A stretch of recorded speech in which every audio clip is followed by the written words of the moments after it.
ओम।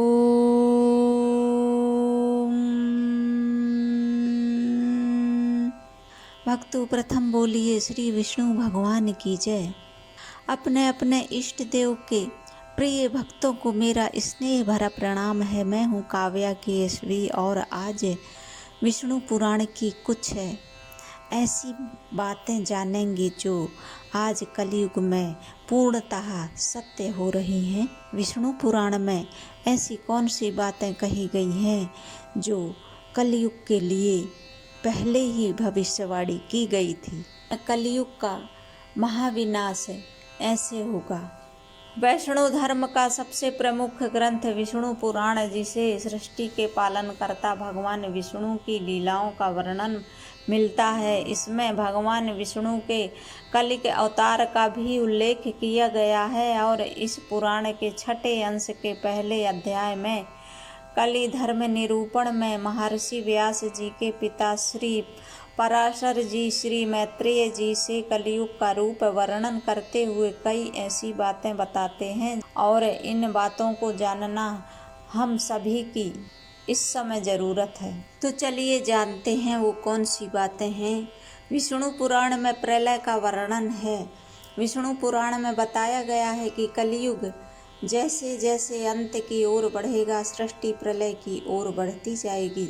जल प्रलय से पहले सृष्टि को विनाश की ओर ले जाएगी। गर्मी भगवान विष्णु सूर्य की सतरंगी किरणों में समा जाएगी, जिससे गर्मी इतनी हो जाएगी कि भयानक अकाल की स्थिति आ जाएगी। आसमान से बरसात की बूंदों के लिए लोग तरसेंगे, लेकिन आसमान जल नहीं बरसाएगा और अनावृष्टि से खेती नष्ट हो जाएगी। नदी, तालाब, जलाशय सब सूख जाएंगे। जल के बिना धरती फटने लगेगी और लोग बूंद बूंद पानी के लिए तरसने लगेंगे। इसलिए मनुष्य को विष्णु पुराण की बातों को ध्यान में रखते हुए जल का सम्मान करना चाहिए और जल का उतना ही उपयोग करना चाहिए जितना जरूरी है। कलयुग में धन का आकार अत्यंत छोटा हो जाएगा। साग सब्जियों एवं फलों में रस का अभाव हो जाएगा। इसकी वजह यह है कि भूमि में जल का स्तर गिर जाएगा। वेद मार्ग का लोप, मनुष्यों में पाखंड की प्रचुरता और अधर्म की वृद्धि हो जाने से प्रजा की आयु कम हो जाएगी। लोगों की औसत आयु घटकर 20 वर्ष रह जाएगी। कलयुग में जन्म लेते ही शिशुओं के बाल भी पकने लग जाएंगे। कलयुग में बाल अल्प आयु में ही सफेद होने लगेंगे। 12 वर्ष की अवस्था में ही बालों का रंग सफेद होने लगेगा।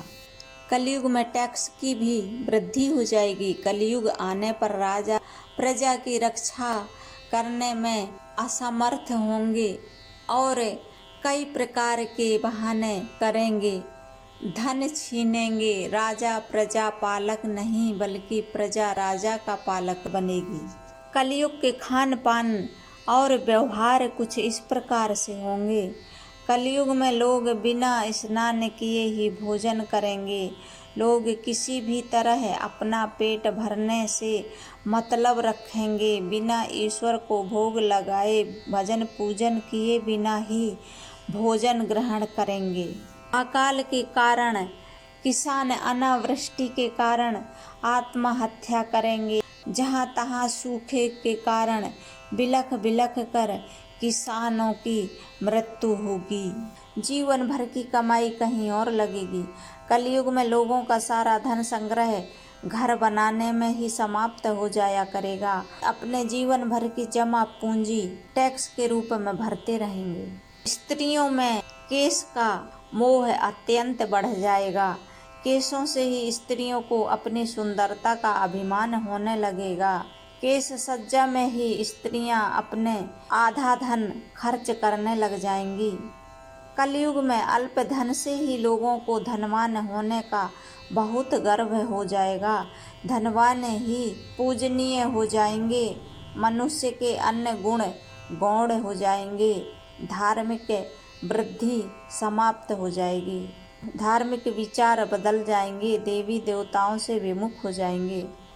मनुष्य भूत प्रेतों को देवता मानकर पूजा करेंगे। भूत प्रेतों पर ही अटूट विश्वास करेंगे। पुराण के अनुसार कलयुग में जिसके मुख से जो निकल जाएगा वही शास्त्र समझा जाएगा। अधर्मी पाखंड रचाकर साधु संत कहलाएंगे और लोग अंधे होकर उन्हीं के पीछे भागेंगे। रातों रात धनवान बनने वाले प्रलोभन भरी बातों में आएंगे और अपने कर्म से, अपने कर्तव्य से बेमुख हो जाएंगे। अपने जीवन निर्माण के लिए शॉर्टकट अपनाएंगे और उसी शॉर्टकट को ही सत्य मानेंगे। पुराणों की और भी ज्ञान की बातें जानने के लिए काव्या की एसबी चैनल को सब्सक्राइब कर लें और घंटी भी प्रेस कर दें ताकि नई नई नोटिफिकेशन सबसे पहले आपके पास पहुंच सके। और कमेंट भी किया करें, शेयर तो ज़रूर किया करें। धन्यवाद।